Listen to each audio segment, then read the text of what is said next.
इस वक्त सिचुएशन अच्छी खासी कशीदा है और इस वक्त पाकिस्तानी फौज रेड अलर्ट है, क्योंकि जाहिर बात है दूसरी जानिब से भी जवाबी कार्रवाई जो है वो भी एक्सपेक्टेड है। पाकिस्तान पर आज रात भी बहुत भारी गुजरने वाली है। क्या ईरान आज रात जैश अल अदल पर सबसे भीषण प्रहार करने जा रहा है? Across Pakistan, the affected areas included Karachi, Lahore, Peshawar, Multan, Quetta and Rawalpindi, including Islamabad.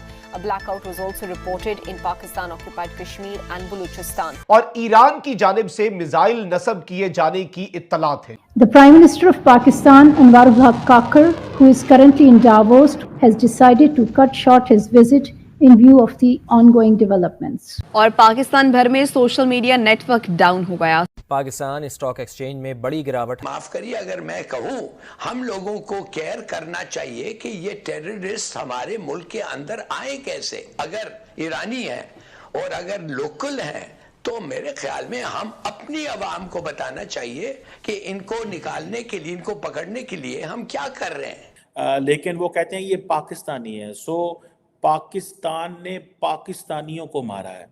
आहीन missile, माहीन मिसाइल, शाहीन मिसाइल, ये सब कहाँ चलेगा? ये शब बारात पे चलाओगे? तो क्या वजह हुई कि चंद दिन रोज कबल ईरान में भारतीय वजीर खारजा जाते हैं, प्राइम मिनिस्टर केयर टेकर से भी मुलाकात होती है, फिर वो आनन फानन पाकिस्तान की हदूद में आकर हमला कर देते हैं। अगर ईरान चाहे कि पाकिस्तान के अंदर हमने अफरा तफरी फैलानी है, हालात ख़राब करने हैं, तो मैं समझता हूँ वो कर सकते हैं। वहीं दूसरी जानिब ईरान को पाकिस्तान ने मुंह तोड़ जवाब तो दे दिया है और पाकिस्तान की अफवाज ने ईरान को यह बता दिया है कि पाकिस्तान की सरजमीन के अंदर हमारी खुद मुख्तारी के साथ आप आकर खिलवाड़ करेंगे, आप हमारी टेरिटोरियल इंटेग्रिटी के ऊपर कॉम्प्रोमाइज करेंगे और आपको लगेगा कि आपको जवाब नहीं मिलेगा। ईंट का जवाब ईरान को पत्थर से दे दिया जा चुका है। लेकिन अब उसके बाद की सूरत हाल, क्योंकि इस वक्त सिचुएशन अच्छी खासी कशीदा है और इस वक्त पाकिस्तानी फौज रेड अलर्ट है, क्योंकि जाहिर बात है दूसरी जानिब से भी जवाबी कार्रवाई जो है वो भी एक्सपेक्टेड है। अब यहां पर परवाजों की निगरानी शुरू हो चुकी है और ईरान की जानिब से मिसाइल नस्ब किए जाने की इत्तलात है। जो मकामी वहां पर एरियाज हैं वहां से एक्सक्लूसिव कुछ खबरें मैं आपके सामने लाया हूं। ईरान को एक अहम तरीन पैगाम पाकिस्तान की तरफ से पहुंचा दिया गया है। यह मैसेज बड़ा इंपॉर्टेंट है। जय हिंद दोस्तों, तो पहले मैं आपको वीडियो का टॉपिक बता देता हूं, उसके बाद देखते हैं वीडियो। तो दरअसल क्या होता है कि ईरान में एक ब्लास्ट होता है, उसमें जिस आतंकी संगठन ने ब्लास्ट किया था उसने जिम्मेदारी भी ली और वो पाकिस्तान से, सीरिया से और इराक, इन 3 जगहों से ऑपरेट करता है। और ये कहा जाता है कि अमेरिका के इशारे पर ये हुआ था, क्योंकि अमेरिका ने ही ISIS को खड़ा किया था। हालांकि वो बाद में उन्हीं परेशानी बना था, लेकिन फिर भी अभी भी कह सकते हैं वर्चस्व तो है, क्योंकि फंडिंग तो, बिना फंडिंग के कोई आतंकी संगठन चल ही नहीं सकता, ये तो स्वाभाविक है।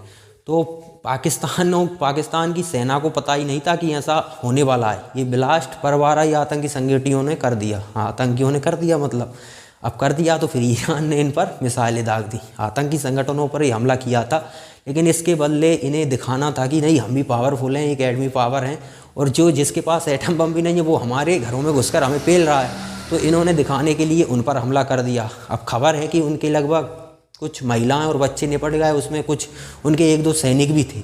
अब अगर, और फिर हालांकि इससे लग रहा है कि कुछ बड़ा हो सकता है। क्यों हो सकता है? क्योंकि ईरान ने पाकिस्तानी बॉर्डर पर एक, कह सकते हैं कि युद्ध की रिहर्सल शुरू कर दी है। अब युद्ध की रिहर्सल जब चल रही है तो यानी कि कुछ ना कुछ ईरान कर सकता है पाकिस्तान के खिलाफ, और पाकिस्तान भी हालांकि तैयारी कर रहा है, लेकिन दोनों नहीं चाहते कि युद्ध हो, क्योंकि पाकिस्तान उस कंडीशन में नहीं है और ईरान चाहता है कि अगर वो युद्ध में यहाँ फंसा तो अमेरिका को चैलेंज नहीं कर पाएगा। वो सुपर पावर को चैलेंज कर रहा है, उसके लिए खुद मजबूत होना ज़रूरी है।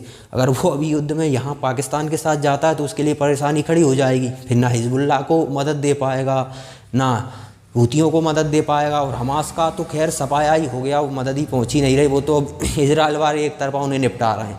तो यहाँ पर अमेरिका प्लानिंग कर रहा है। हालांकि ये अमेरिका भारत को भी उलझा सकता है पाकिस्तान के मसले पर। भारत को थोड़ा सतर्क रहने की भी ज़रूरत है, क्योंकि अमेरिका ये हमेशा से ही ऐसा करता आया है। तो चलिए अब आगे वीडियो देखते हैं। तो क्या वजह हुई कि चंद दिन रोज कबल ईरान में भारतीय वजीर खारजा जाते हैं, प्राइम मिनिस्टर केयर टेकर से भी मुलाकात होती है, फिर वो आनन फानन पाकिस्तान की हदूद में आकर हमला कर देते हैं, तो रिएक्शन पे तौर हुए पाकिस्तान अपना सफीर बुला देता है। तो इसके दूरस्थ नताइज किस तरफ जाते हुए आप देख रहे हैं?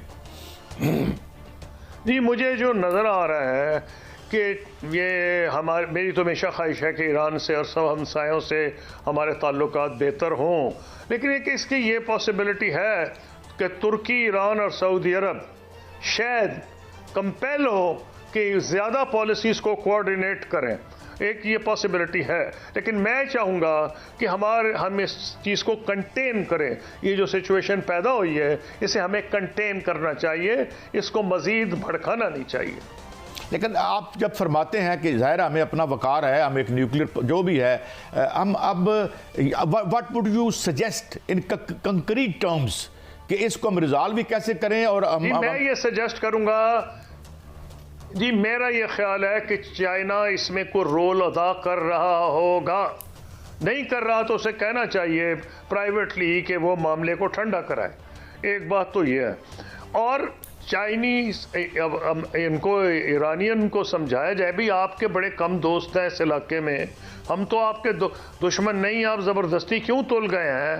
मेरे को समझ नहीं आ रही। लग ये रहा है कि वहाँ जब से ये हमले हुए हैं पिछले 3-4 दिन में, पहले शाम में हमला हुआ इसराइल ने किया है, फिर कासिम सुलेमानी साहब की जो एनिवर्सरी थी उस पर जो ज़बरदस्त बम धमाके हुए हैं, तो सिक्योरिटी फोर्सेस ईरान की डिफेंसिव पे हुई हैं और वो लैश आउट कर रही हैं।